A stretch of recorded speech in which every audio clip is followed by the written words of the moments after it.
Hi friends, welcome back to Madhuri tasty food. ఈరోజు బెండకాయ పకోడీ చేస్తున్నాను. ఫంక్షన్స్, పెళ్లిలలో, భోజనాలలో వడ్డించే ఈ బెండకాయ పకోడీని ఎలా ప్రిపేర్ చేసుకోవాలో చూసేద్దాము. చాలా సింపుల్గా, టేస్టీగా ఇంట్లోనే ప్రిపేర్ చేసుకోవచ్చు. సాంబార్ రైస్, పప్పుచారు, రసంలో కాంబినేషన్గా చాలా బాగుంటుంది. ట్రై చేయండి. చాలా సింపుల్గా ఇంట్లో ప్రిపేర్ చేసుకోవచ్చు.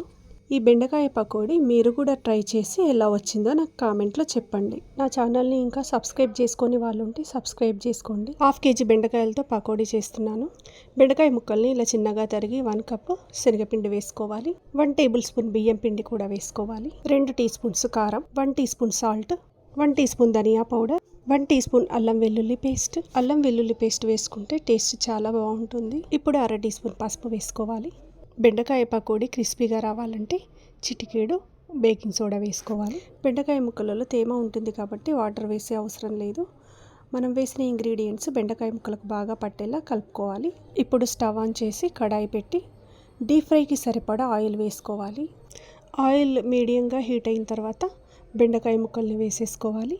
మంటను మీడియం ఫ్లేమ్లో పెట్టి బెండకాయ పకోడీని గోల్డెన్ బ్రౌన్ కలర్ వచ్చే వరకు వేయించుకోవాలి. ఇలా వేయించుకున్న బెండకాయ పకోడీని ప్లేట్లోకి తీసుకోవాలి. మిగిలిన బెండకాయ ముక్కల్ని కూడా ఆయిల్లో వేసి డీప్ ఫ్రై చేయాలి. ఇలా మంచి గోల్డెన్ బ్రౌన్ కలర్ వచ్చే వరకు ఫ్రై చేసి ప్లేట్లోకి తీసుకోవాలి. కొద్దిగా బెండకాయ ముక్కల్ని వేస్తూ డీప్ ఫ్రై చేసుకోవాలి. నా వీడియోని చూసిన ప్రతి ఒక్కరూ లైక్ కొట్టడం మాత్రం మర్చిపోకండి. బెండకాయ పకోడీని ఇలా క్రిస్పీగా డీప్ ఫ్రై చేసుకోవాలి. బెండకాయ పకోడీ చాలా సింపుల్గా రెడీ అయిపోయింది. చూడండి, చాలా క్రిస్పీగా వచ్చింది బెండకాయ పకోడీ, కరకరలాడుతూ. ఇప్పుడు బెండకాయ పకోడీని పక్కన పెట్టుకుందాం.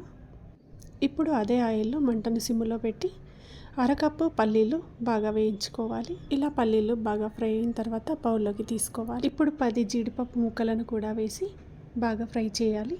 ఇలా ఫ్రై చేసిన జీడిపప్పుని బౌల్లోకి తీసుకోవాలి. ఇప్పుడు 5 పచ్చిమిర్చిని పొడవుగా చీల్చి ఇలా ఫ్రై చేయాలి. ఇలా ఫ్రై చేసిన పచ్చిమిర్చిని ప్లేట్లోకి తీసుకోవాలి. తర్వాత 2 రెమ్మల కరివేపాకు వేసి కరివేపాకు కరకరలాడేలాగా ఫ్రై చేసి ప్లేట్లోకి తీసుకోవాలి. ఇలా వేయించిన కరివేపాకు, పచ్చిమిర్చి, పల్లీలు, జీడిపప్పు బెండకాయ పకోడీలో మిక్స్ చేసి రైస్లోకి చాలా బాగుంటుంది. ఇప్పుడు కరివేపాకు వేయించిన తర్వాత స్టవ్ ఆపేసేయాలి. ఇప్పుడు స్టవ్ ఆన్ చేసి మరొక ప్యాన్ పెట్టి 2 టీ స్పూన్స్ ఆయిల్ వేసుకోవాలి. ఇలా ఆయిల్ హీట్ అయిన తర్వాత 1 టీ స్పూన్ ఆవాలు, 1 టీ స్పూన్ జీలకర్ర, 1 టీ స్పూన్ శనగపప్పు, 2 ఎండుమిర్చి, ఇలా చితక్కొట్టిన 2 వెల్లుల్లిపాయలు వేసి తాలింపు బాగా ఫ్రై చేయాలి. ఇప్పుడు 1/2 టీ స్పూన్ పసుపు వేసి తాలింపు బాగా ఫ్రై చేయాలి. వెల్లుల్లి బాగా ఫ్రై అయిన తర్వాత ముందుగా ఫ్రై చేసి పెట్టుకున్న పల్లీలు, జీడిపప్పు వేసి తాలింపులో బాగా ఫ్రై చేయాలి.